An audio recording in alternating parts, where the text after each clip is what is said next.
So from this, we can start thinking about problem solving. So problem solving is used for worries that are in their control and helps a young person to think of a practical solution to their worry. So we can start with thinking, what is the problem? Being as specific as possible. Thinking of the solutions that could solve this problem, and then creating kind of a pros and cons list. So what's the strengths and weaknesses of each solution before selecting a solution. Then creating a plan. Now, the plan can be really important, as planning out how to go through with the solution would mean they're more likely to actually go through it. So thinking about what solution they've picked and what steps they need to do to make it happen. Is there anyone that can help them with it? When they're going to do it? So if it's something about talking to a teacher in school, it might be thinking about what day they see that teacher, what time the lesson is, where they're going to act on their solution, and then doing it for step 6 before reflecting. So how did it go? If it didn't work, is there another solution they could try? There are 7 steps that they can work through, and I think it's really a positive way for them to start trying to solve some of their in control worries on their own. So this is just an example of a worry that is in a young person's control that they can try and problem solve. So I missed a few lessons and I don't know this topic very well. So some potential solutions can be speaking to a teacher, asking friends, using revision books, and then it lists the kind of advantages and disadvantages. And then we want to encourage a young person to rate the best to worst potential solutions and then what steps they need to take. And I guess this feels really obvious, I think, especially as adults, to try and problem solve those things that we might be worried about. But I think for a lot of young people, it's a skill that maybe they're just learning or they've never had to use before. So really breaking it down can be helpful and mapping it out. And it will get to the point when they don't need to write, a list and different solutions every time.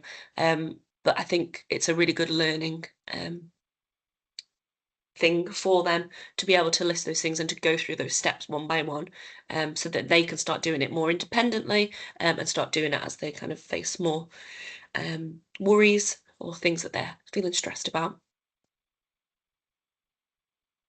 And then we can have a think about some of those like out of control worries. We can't problem solve them, so we can focus on letting them go or distracting ourselves with things that are out of our control.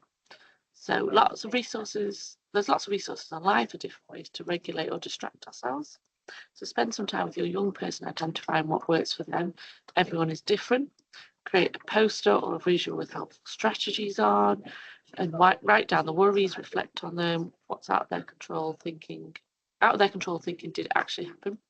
It's important to get the young person to practice these strategies when they are feeling calm, so they know how to use it when they're stressed or overwhelmed and learn whether it works for them. So have a little think, are there any strategies you and your young person are already doing that you could continue to practice, or is there new strategies that might be more effective? There's things on the screen here that are quite good because they don't require any sort of resources or anything.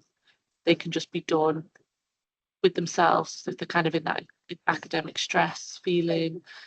They can have a go at these techniques to help calm them down before they do anything that's causing that kind of worry.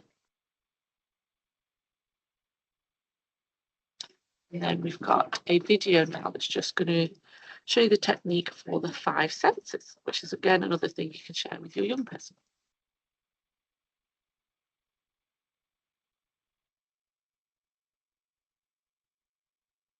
Five, four, three, two, one, grounding technique. This technique will take you through your 5 senses and remind you to be present. It can help you stay calm through tough or stressful situations. Take a deep belly breath to begin. Look around for 5 things that you can see and say them out loud.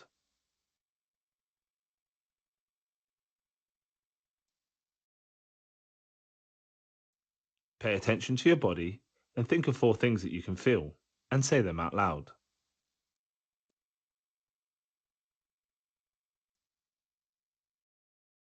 Listen for 3 sounds. Say the 3 things out loud. Say 2 things you can smell. It's fine to move to another spot to smell something. If you can't smell anything, Then name your favourite 2 smells. Say one thing you can taste. If you can't taste anything, then say your favourite thing to taste. Take another deep belly breath to end. So another strategy that we use quite a lot in our kind of direct one-to-one work with young people is challenging negative thoughts. So I guess with worrying and with stress comes a lot of negative thoughts about yourself and your performance and how you're perceived in the world. And I think with exams and academic pressure, that can kind of increase. There can be a lot of comparisons made to other people. There can be a lot of pressure put on themselves. So we like to try and encourage young people to recognize when they might be falling into negative thinking styles and try and get them to challenge those thoughts a little bit more. So this is a video that talks you through how to deal with unhelpful thoughts. It's not specific to exam negative thoughts, but it still can be quite useful to share with young people. I feel so guilty. Am I still her friend? She'll have told everyone what I said. It's all my fault. I feel so guilty. She'll have told everyone what Why I did I said. say Why it? did I It's all say my it? I feel so guilty. I feel so guilty. Am I still her friend? Am I Shouldn't still have her said that friend? to me. She'll She's have told angry. everyone That what to I me. said. Should have just She's walked angry. It's away. all my fault. I I should should have have just known walked what away. I'm such a Why did I loser. say it? I'm such a loser. Unhelpful thoughts. Hello? All these thoughts you're having, they're just part of your unhelpful thinking habits. You're just tying yourself up in knots. I don't understand. You can't control your thoughts. You'd be surprised, actually. By understanding some of our mind's habits, we can begin to pick out patterns in our thought processes. Patterns? Yeah, ways of thinking that mean you end up feeling low or anxious, or make you scream into your duvet. What else did you just think? You should have done this, you could have done that. Yeah. Should, could. They're very critical words, and they're just making you feel bad about what you actually did when it might have been fine. But she was angry with me. Are you sure? Or are you jumping to conclusions, trying to mind read? Think about what you actually said to her. I told her to take it out on someone else. So she was angry before you said anything to her? Yeah. Maybe you're blaming yourself for something that actually wasn't your fault. Another unhelpful thinking habit. She is going through a tough time at the moment. Her parents are splitting up, and she's worried about Luke too. So it's probably not even you that she's actually upset with. And why'd you call yourself a loser? Because I feel guilty. Just because you feel guilty doesn't mean you actually are. Your feelings are just a reaction to your thoughts. It doesn't mean they're right. And using labels like loser might seem like a useful way of explaining why you feel bad about yourself. But they're not very helpful and probably not true. What would you think if someone else called you a loser? It'd be pretty mean. There's all these unhelpful habits that our minds often have. Sometimes it's better to step back and find a more balanced thought process to replace it. Ask questions about the actual thought you're having. Do I put too much pressure on myself by thinking about all the things you should or could have done? Am I assuming I know what others are thinking, when really they're just your own thoughts, not theirs? Should I blame myself for everything? Or is the real cause more complicated? And just because I feel guilty doesn't mean you actually are. So why am I labelling myself with negative words when they're just unhelpful or wrong?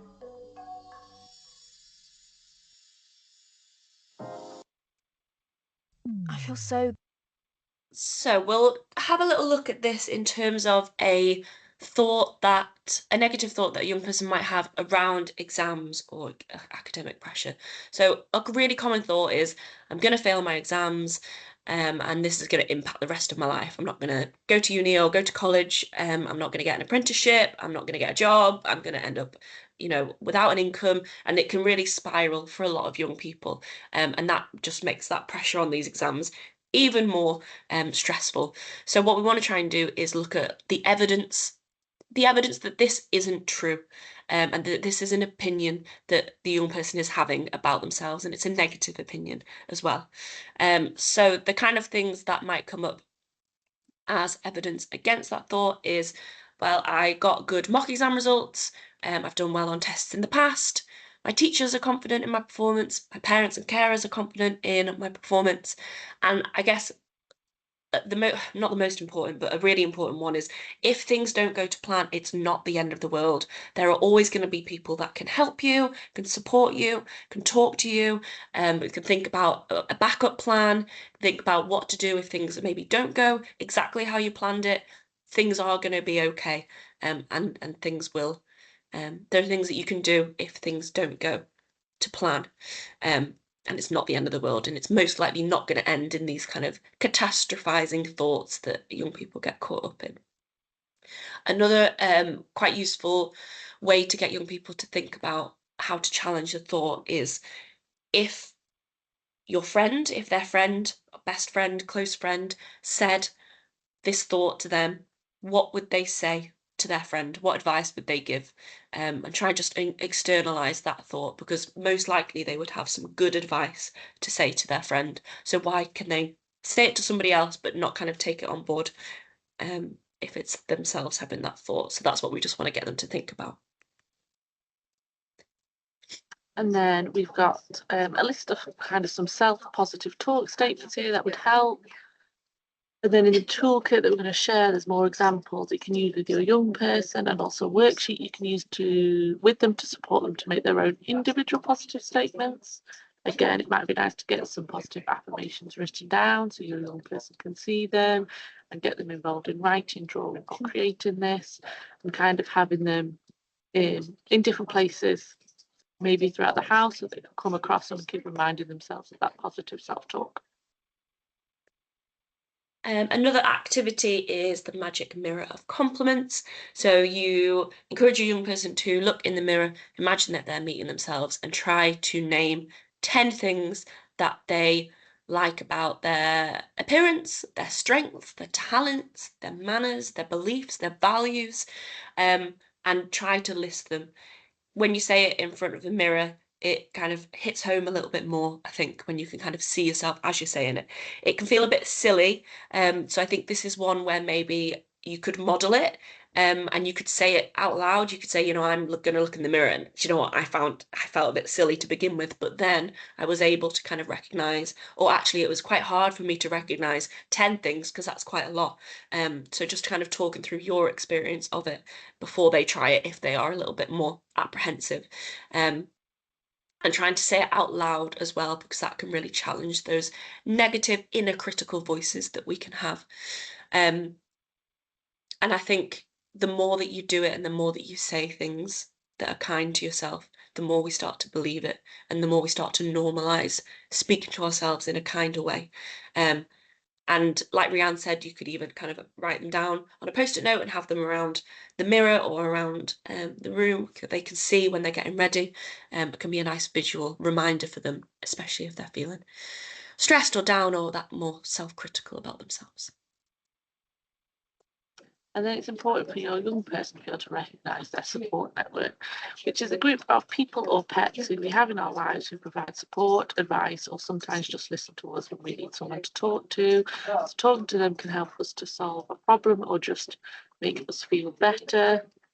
Again, I've said this before, it's not that I'm saying get a pet, but I'm also saying you could add that to your child's support network if you think that's necessary. But it's really good that they can recognise who's in their life, who can help them in school, at home, in the wider environment. Again, because a problem shared is a problem halved. And then just thinking about the impact on sleep. So obviously when we feel stressed, sleep can be one of the first things that gets impacted. And then when we don't have enough sleep, we can't retain information as well. We struggle to stay focused and handle stressful situations.